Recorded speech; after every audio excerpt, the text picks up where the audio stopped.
Ever feel like, you're stuck in this game, right? And like nobody told you the rules. You're just kind of playing along, trying to figure it out as you go. But there's this like nagging feeling that maybe the whole thing's rigged against you. Well, that's kind of what we're diving into today, this Mhm. whole idea of power dynamics. We're going deep with sociologist Pierre Bourdieu as our guide, and he's going to help us unpack this whole thing. Yeah, he really provides a framework, I think, for understanding how power operates in everyday life. Yeah. And yeah, you said it. It's everywhere. Once you start seeing it, you can't unsee it. It's like the Matrix or something like, whoa. Totally. And what's so fascinating about Bourdieu is that he doesn't see power as this thing that only certain people or groups possess. Right? He sees it as being everywhere, like I said, woven into the fabric of like literally everything, our interactions, our institutions, even our beliefs. Okay, so where do we even begin with all this? So a good place to start, I think, is with his concept of illusio. Illusio. Okay, Yeah. sounds kind of ominous when you say it like that. It kind of is, but think of it as this kind of collective belief in a system, even when that system might not actually be, serving us very well. Okay, so like if you're stuck in that endless line at the DMV, The perfect example. right, like you're frustrated, you're thinking, this is ridiculous, but you just keep waiting in line because you believe that eventually your turn's going to come. Exactly. You're caught in the illusio. The belief that the system works, even if it's like slow or frustrating or even, like you said, totally ridiculous. So this illusio, this belief, it's like it's often manipulated though, right? Well, To kind of keep things as they are. 100%. And Bourdieu talks about two main ways that this manipulation happens. First, you've got the manipulation of what he calls subjective probabilities. Objective probabilities. Yeah, okay. Breaking that down a little bit, what does that even mean? It's basically your beliefs about your chances of success in the game. So like those motivational posters that are like, you can achieve anything you set your mind to. Exactly. Except they forget to mention all the systemic barriers that so many people face. Right? Right? So it's this illusion of a level playing field when really it's like, It's totally rigged. yeah.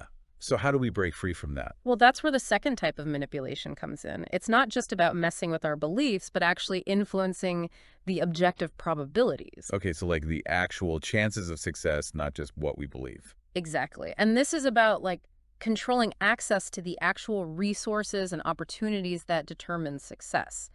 So things like education, healthcare, social networks. So it's like saying everyone has an equal chance to win the lottery.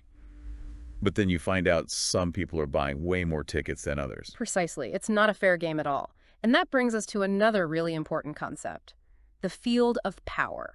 Ooh, I like the sound of that. It sounds kind of intimidating. It can be.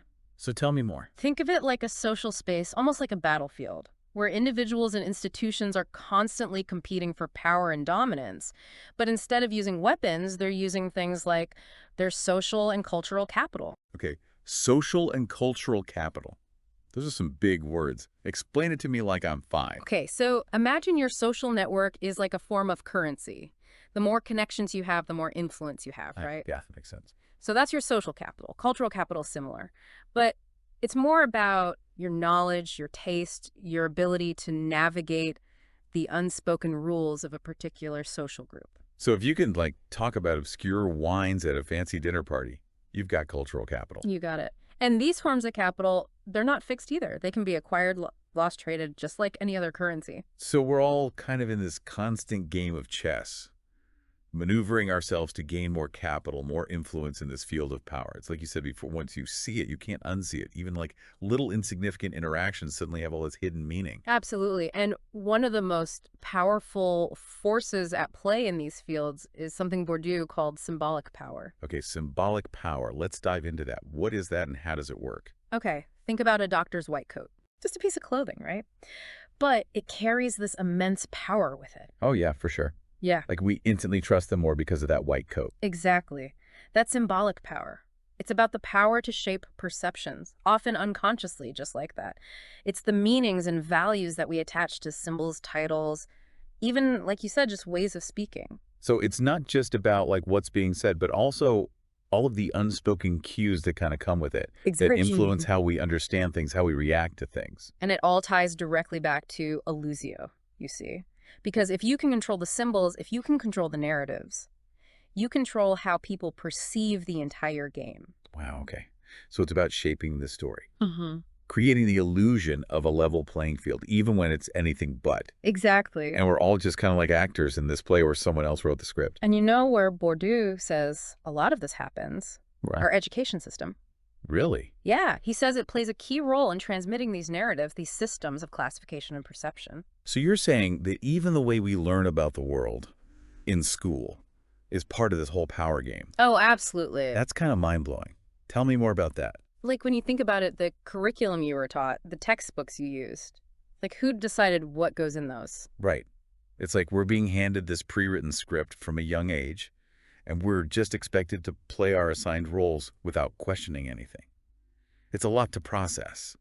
So if we're trying to really understand how this power game works in the real world, what are some examples of where we can actually see this playing out? Well, one area where these dynamics are like super obvious is the justice system. Okay, yeah, that makes sense.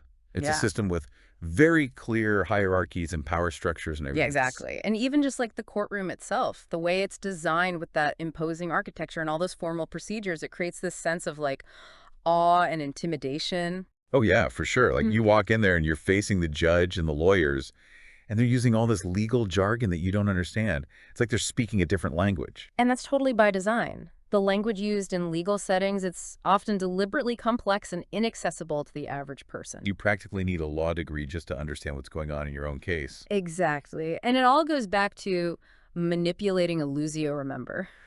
We're told that the justice system is fair and impartial, that everyone's equal under the law. Right. But in reality, access to resources, legal representation, even just understanding the intricacies of the law, it can have a huge impact on the outcome. So it's not just about whether someone's actually guilty or innocent, but about their ability to play the game to work the system in their favor.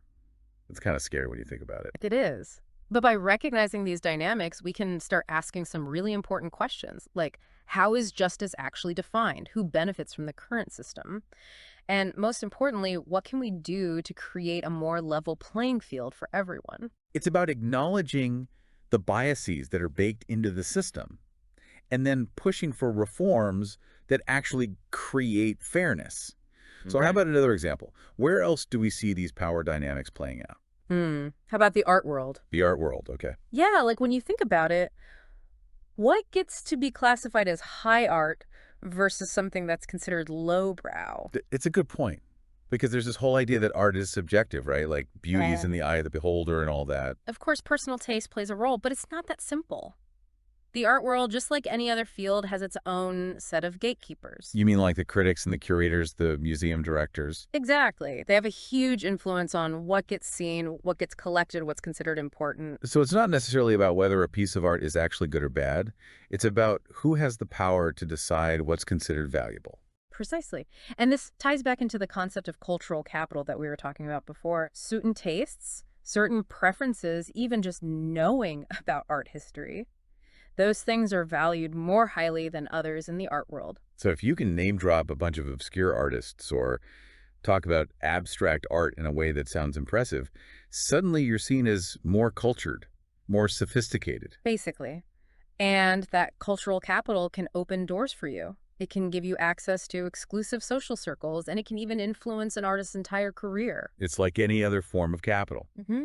It can be invested, it can be traded, and it can be used to reinforce those social hierarchies. Exactly. And you know what else Bourdieu considered a powerful form of capital? What's that? Language itself. Oh, yeah. We talked about that a little bit with the legal jargon and the justice system, but you're saying it goes even deeper than that. Way deeper. Bourdieu believed that language isn't just a neutral tool for communication.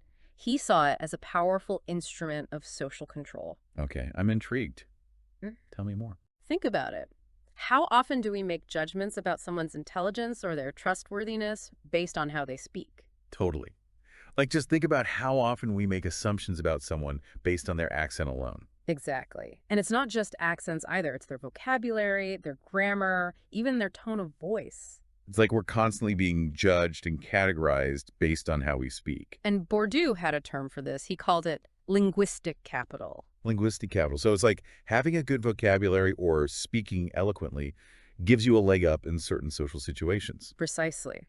Certain ways of speaking are seen as more valuable, more prestigious in certain fields. It's like having a secret code. If you know the code you're in, if you don't, Well, good luck navigating those spaces. That's a great way to put it. It's like a social currency. Yeah. And just like with economic capital, linguistic capital can be used to reinforce existing power structures. This is all pretty heavy stuff. But if we're always swimming in the sea of power dynamics, how do we actually navigate it? Like, how do we use this knowledge in our everyday lives? That's the beauty of Bourdieu's work. It's not just about identifying the problem, it's about empowering us to act. By understanding these concepts like illusio, fields of power, symbolic power, we can become more conscious players in the game. So it's about leveling up our awareness and then using that knowledge to make different choices. Exactly. Like, let's go back to that workplace example. Once you understand the unspoken hierarchies, the way communication flows, who gets credit, you can start navigating that space more strategically. It's not just about working hard. It's about understanding the rules of the game, even the unwritten ones. Exactly. And it might sound a little cynical, but it's essential for creating meaningful change, whether in your personal life or on a larger scale. It's like learning to play chess. You need to understand how the pieces move, the strategies involved, if you want to have any chance of winning. I love that analogy. It's like we're all playing this complex game of life. Right, but instead of a board, we're navigating these complex social fields. And remember, becoming aware of these dynamics isn't about becoming some kind of master manipulator. Right. It's about understanding the rules of engagement so we can choose how we want to play and maybe even work to change those rules for the better. It's about reclaiming our agency, refusing to be a pawn in a game we don't understand. It's about saying, okay, I see the matrix now, I see the code, I'm going to use that knowledge to create something different. Yes. And that's the empowering message I hope people take away from this conversation. Bourdieu's work can feel dense and maybe even a bit overwhelming, but at its core, it's a call to action. It's about understanding the forces that shape our lives so that we can be more conscious, more intentional, more empowered. It's about moving from a place of that's just the way things are to how can we make things better. And that's definitely a game I can get behind. Me too. And having these conversations, raising awareness, that's a crucial first step. It really is. Well, on that note, we're going to wrap up this deep dive into the world of power dynamics. We hope you found it insightful, eye-opening, and maybe even a little inspiring. Absolutely. Keep questioning, keep challenging the status quo, and never underestimate your own power to make a difference. Beautifully said. Until next time, keep exploring, keep learning, and keep diving deep.